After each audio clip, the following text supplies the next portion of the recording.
सम्माननीय सभापति महोदय सभारे उपस्थित थिबा मुख्य अतिथिवृंद पूज्य गुरुजी गुरुमा वृंद एवं सम्मुखरे उपस्थित थिबा ए देशर युव नागरिकगण आज 79तम स्वाधीनता दिवस 1947 मसीहा अगस्ट मास 15 तारिख दिन भारत रे प्रथम स्वाधीनता दिवस पालन करा जायथिला।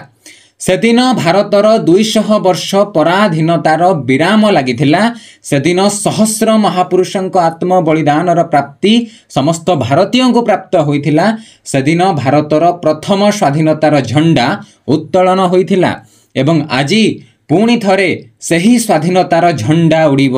आज 2025 मसीहा अगस्ट मास 15 तारिख 79तम स्वाधीनता दिवसर एही पवित्र आत्मसंतोषपूर्ण अवसर रे मते किछि कहिबार सुजोग मिलिथिबारु मु निजको धन्य मने करूअछि। उत्तरम यत समुद्रस्य हिमाद्रिश्चैव दक्षिणम वर्षतद भारतम नाम भारती यत्र संततिः। एहार अर्थ समुद्रर उत्तर रे एवं हिमालयर दक्षिण रे थिबा देश को भारत कहा जाए। सेही भूमि रे बास करुथबा संतान माननको भारतीय कहा जाए। ए देश भारत दिने निर्मम इंग्रेज मानक अधीन रे शासित हेउथिला। 1757 मसीहा पलासी युद्ध परठारु इंग्रेज मानक ऑक्टोपस जाल भितरे भारतीय माने छंदी होई गले एवं 1757 ठारू 1947 पर्यंत 190 वर्ष धरी भारतीय इंग्रेज अधीनस्थ थिले।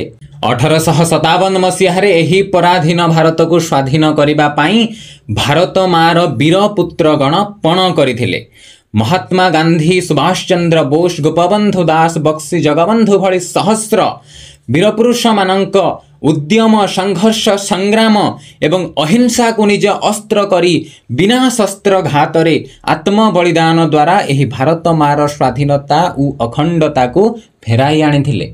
आज यही पवित्र दिवस रे यही तिरंगा पताका तले आमे शपथ नेबा आम देशर गर्व गौरव को आमे रक्षा करिबा, देशर हेउथबा अन्याय अत्याचार को रोकिबा।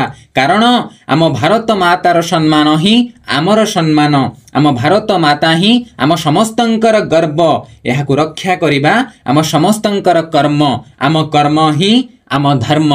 संस्कृतेन वर्णितम धर्मो रक्ष्यति रक्षितः। एतिकी कही मु मोर वक्तव्य को शेष करुछि। भारत माता की जय। वंदे मातरम।